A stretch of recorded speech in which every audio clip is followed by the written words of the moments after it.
तो हेलो दोस्तों, good morning. कैसे हैं आप सभी? आई होप कि सभी अच्छे होंगे और अच्छी से पढ़ाई कर रहे होंगे। तो दोस्तों, हम लेकर के आ गए हैं लीगल नॉलेज बाय एमएस पर नए क्वेश्चन, जो कि हैं हमारे सब्जेक्ट लॉ ऑफ क्राइम के, जो हमारा चौथा पेपर है जो मंडे में होने वाला है। तो उसके हम लेकर के आ गए हैं शॉर्ट 3 सबसे इंपॉर्टेंट क्वेश्चन, जिसका पहला क्वेश्चन आपके सामने यह है। जल्दी से पेन और नोटबुक निकाल करके रेडी हो जाइए। देखते हैं क्वेश्चन क्या है। रेडी।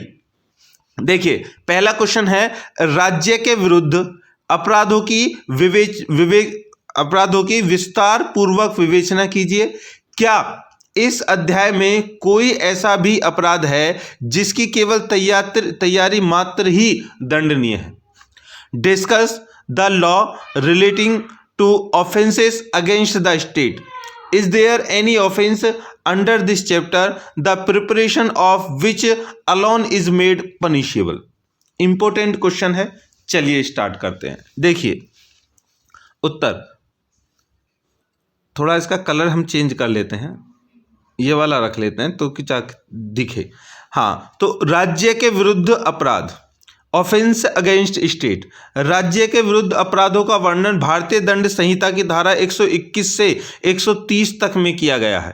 इंपॉर्टेंट चीज़ है दोस्तों, ये चीज़ें आप कभी भी नहीं भूलना है। पेपर में यही चीज़ें लिखना है, तभी पेपर में वजन बढ़ता है। इन अपराधों को निम्नलिखित वर्गों में बांटा जा सकता है। नंबर 1, भारत सरकार के विरुद्ध युद्ध करना, weighing of war against the government of the India. एक, धारा 121 के अनुसार जो कोई भारत के खिलाफ युद्ध करेगा या ऐसा युद्ध करने का प्रयत्न करेगा, ऐसे युद्ध करने का दुष्प्रेरण करेगा, वह मृत्यु या आजीवन कारावास से दंडित किया जाएगा। सबसे पहली बात, ठीक है दोस्तों। आगे है कि धारा 121 के अनुसार कोई उक्त धारा 121 द्वारा दंडनीय अपराधों में से कोई अपराध करने के लिए भारत के भीतर या बाहर षड्यंत्र करेगा या केंद्रीय सरकार को या किसी राज्य की सरकार को आपराधिक बल, क्रिमिनल फोर्स द्वारा आपराधिक बल के प्रदर्शन पर द्वारा आतंकित करने का षड्यंत्र, कॉन्स्पिरेसी करेगा, वह आजीवन कारावास से या दोनों में से किसी भी भांति के कारावास से, जिसकी अवधि 10 वर्ष तक की हो सकेगी, दंडित किया जाएगा और जुर्माने से भी दंडित होगा।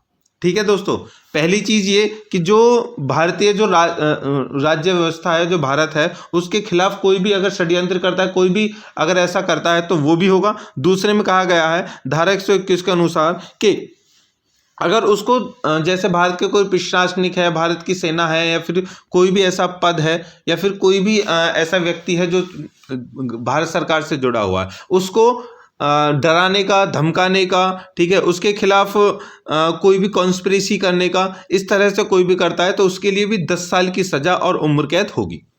आगे है कि भारत सरकार के विरुद्ध युद्ध करने के लिए हथियार इकट्ठे करना, collection arms ETC with the intention of weighing war against the government of India. देखिए, धारा 122 के अनुसार जो व्यक्ति कोई भी भारत सरकार के खिलाफ युद्ध करने या अन्यथा युद्ध करने की तैयारी करेगा, वह आजीवन कारावास से या दोनों में से किसी भी प्रकार के कारावास से, जिसकी अवधि 10 वर्ष से अधिक न होगी, दंडित किया जाएगा तथा जुर्माने से भी दंडनीय होगा। ठीक है, इट मीन्स के अगर हथियारों का जुटाव करता है, ठीक है, तो उसको भी क्या कहा जाएगा? दंडनीय अपराधी माना जाएगा, भले ही वो बाद में करेगा, इंटेंशन उसका वही है।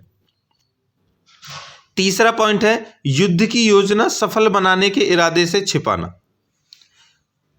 देखिए, concealing with intent to facilitating to design to wage वार।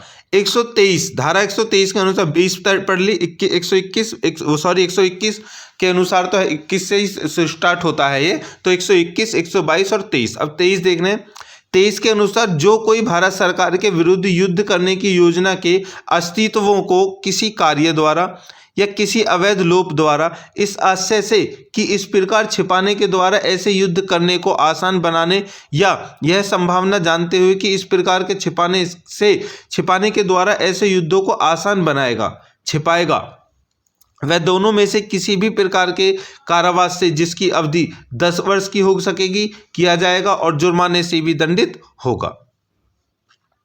चौथा पॉइंट है इसमें ठीक है, वो यहाँ पर आ गया, हेडिंग नहीं बना पाए हैं, कोई बात नहीं।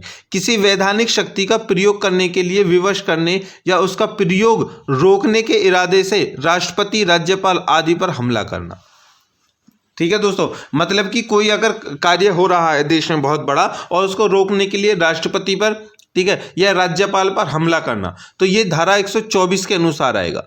जो कोई भारत के राष्ट्रपति या किसी राज्य के राज्यपाल को ऐसे राष्ट्रपति या राज्यपाल की वैधानिक शक्तियों में से किसी शक्ति का किसी भी भांति प्रयोग करने से बचे रहने के लिए उत्प्रेरित करने या बाध्य करने के आशय से ऐसे राष्ट्रपति या राज्यपाल पर हमला करेगा, उसका सदोष अवरोध होगा, डायरेक्ट क्राइम होगा, या सदोष अवरोध करने का यत्न करेगा, उसे आपराधिक बल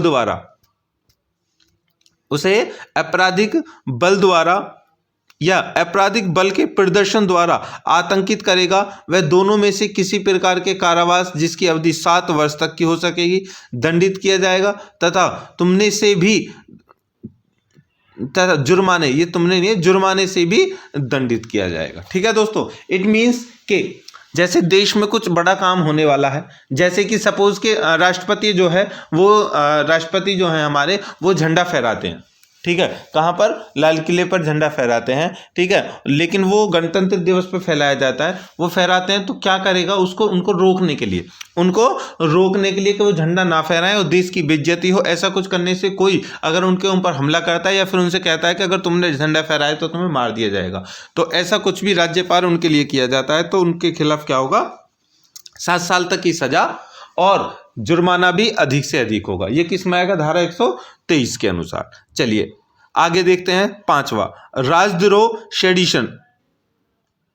यहां पर राजद्रोह सेडिशन जो हमने पहले ही पढ़ा है वही है, शॉर्ट में भी हमने इस क्वेश्चन को दिया है। ठीक है, चलिए यहां पे देखते हैं, यहां पे ये तो इसकी क्रम में आ रहा है, वहां से अलग दिया है। देखिए सेडिशन, जो व्यक्ति मौखिक या लिखित शब्दों द्वारा या दृश्य रूपता विजुअल रिप्रेजेंटेशन द्वारा अन्यथा भारत में विधि द्वारा स्थापित सरकार के प्रति घृणा या अवमान, कंटेम्प्ट पैदा करेगा या पैदा करने के यत्न करेगा, अप्रीति,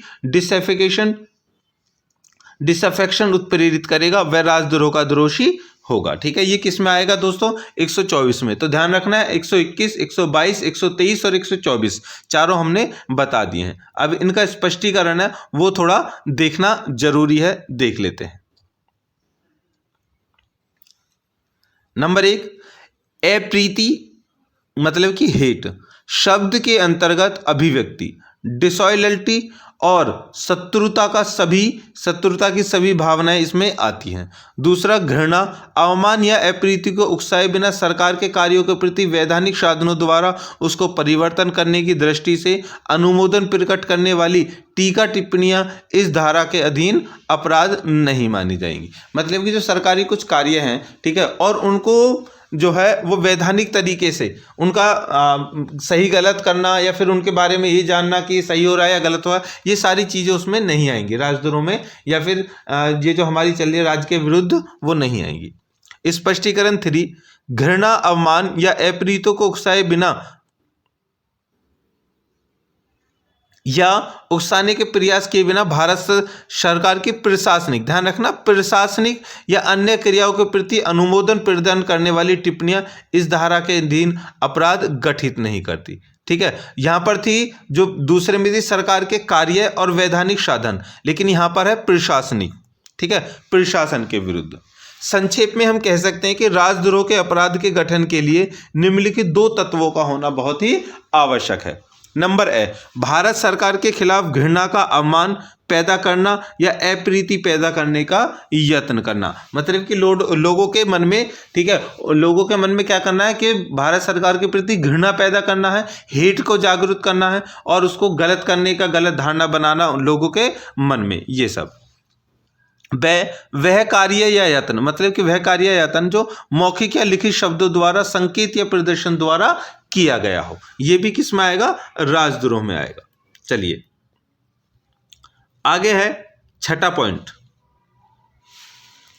भारत सरकार से मैत्री संबंध रखने वाली किसी एशियाई शक्ति के खिलाफ युद्ध करना, waging war against any Asiatic power in alliance with government of India.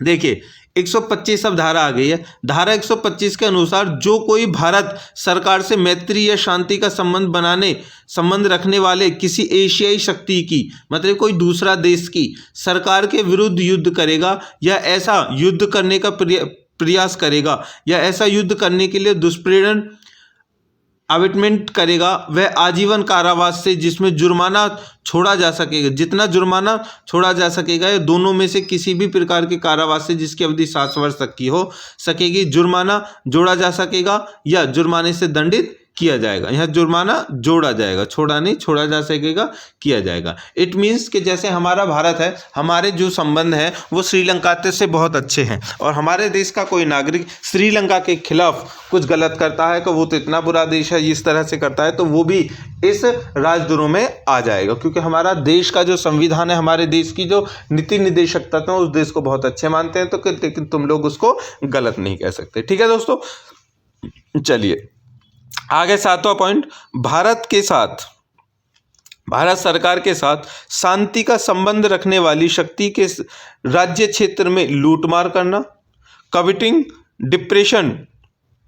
डिप्रेडेशन on territories of power at peace with the government of India. देखिए धारा 126 के अनुसार जो कोई भारत सरकार से मैत्री या शांति का संबंध रखने वाले किसी शक्ति के राज्य क्षेत्र में लूटमार करेगा या लूटमार करने की तैयारी करेगा, दोनों में से किसी एक भी प्रकार के कारावास से जिसकी अवधि 7 वर्ष तक की हो सकेगी दंडित किया जाएगा, और जुर्माने से और ऐसी लूटमार करने के लिए उपयोगी में लाई गई संपत्ति के जब्तीकरण से दंडित किया जाएगा। इट मीन्स कि जैसे भी श्रीलंका का है, श्रीलंका के मैत्री संबंध बहुत अच्छे हैं, अब वहां जाकर के कोई लूटमार करता है तो वो भी दंडित किया जाएगा। ठीक है, और जो भी लूट करके वो लाएगा उस सबको जब्त कर लिया जाएगा। ठीक है दोस्तों, अब यहां पर है 8वां पॉइंट। देखिए, किसी राज्य कैदी या युद्ध कैदी को निकल भगाने देना, अलाउइंग प्रिजनर्स ऑफ स्टेट और prisoners of war to escape. धारा 128 के अनुसार जो कोई लोक सेवक, पब्लिक सर्वेंट होते हुए या किसी राज्य कैदी या युद्ध कैदी की अभिरक्षा कस्टडी में रखते हुए स्वेच्छा से ऐसे कैदी को किसी ऐसे स्थान जिसमें कैदी अवरुद्ध कन्फाइंड है निकल भागने देगा, वह आजीवन कारावास से या दोनों में से किसी भी प्रकार के कारावास से जिसकी अवधि 10 वर्ष तक की हो सकेगी दंडित किया जाएगा तथा जुर्माने से भी दंडनीय होगा। मतलब कि ऐसा कोई कैदी जो जिन्होंने ये अब ऊपर जो हमने बताए थे सारे जो अपराध किए हैं, ठीक है, बस इतना समझिए, जो भी ऊपर 7 के 7 बताए हैं, ठीक है, उनमें जितने भी अपराध किए हैं, ऐसे कैदी को अगर जेल में बंद कर दिया जाता है, कहीं पर उसको कारावास दिया जाता है, कुछ सजा दी जाती है, उससे उसको छुड़ाने भगाने को जो मदद करेगा उसको भी क्या होगा, आजीवन कारावास होगा या फिर 10 वर्ष तक की सजा। जुर्माना तो है ही है। आगे देखिए बी, उपेक्षा से लोक सेवक का ऐसे कैदी का निकल भागना सहन करना। धारा 129 के अनुसार जो कोई लोक सेवक होते हुए तथा किसी राज्य कैदी या युद्ध कैदी को अभिरक्षा रखते हुए उपेक्षा से कैदी का किसी प्रतिरोध कन्फाइनमेंट स्थान से जिसमें ऐसा कैदी बंदी है निकल भागना सहन करेगा, वह सादा कारावास जिसकी अवधि 3 वर्ष तक की हो सकेगी दंडित किया जाएगा और जुर्माने से भी दंडित किया जाएगा। इट मीन्स कि जिस जगह से उसको भगाया जा रहा है वहां पर कोई और व्यक्ति अगर उसमें उसका साथ दे रहा है या फिर ऐसा करता हुआ देखता है और आवाज़ नहीं उठाता, उसको सादा कैद होगी 3 वर्ष तक की और जुर्माना भी दिया जाएगा। ठीक है, मतलब कि आवाज़ भी उठानी है, नॉर्मल जो लोग उनके लिए भी है, आम लोगों के लिए भी। ऐसे कैदी के निकल भागने में सहयोग में सहायता देना, उसे छुड़ाया या आश्रय देना, मतलब कि अब जो कैदी भागा है उसको आश्रय देने की बात है। धारा 130 के अनुसार जो कोई जानते हुए कि किसी राज कैदी या युद्ध कैदी को वैधानिक अभिरक्षा से निकल भागने में सहायता करेगा या किसी ऐसे कैदी को छुड़ाएगा या छुड़ाने का यत्न करेगा या किसी ऐसे कैदी को जो विधिपूर्ण अभिरक्षा से निकल भागा है आश्रय देगा, ध्यान रखना, आश्रय देगा, पनाह देगा, अपने घर में या कहीं भी छुपाएगा, तो कैदी के फिर से पकड़े जाने का विरोध करेगा या करने का यत्न करेगा तो वह आजीवन कारावास से या दोनों में से किसी भी प्रकार के कारावास से, जिसकी अवधि 10 वर्ष तक की हो सकेगी, दंडित किया जाएगा और जुर्माना भी उस पर लगाया जाएगा। ठीक है, तो तीनों कंडीशन हो गई। पहला, छुड़ाने वाले को आजीवन। दूसरा, छुड़ाने हुए को देखना और उसे आवाज़ ना उठाने वाले को साधारण 3 वर्ष की कैद और जुर्माना, और उसके बाद में जो भागा है कैदी उसको आश्रय देने वाले को उम्र कैद। ठीक है, चलिए आगे।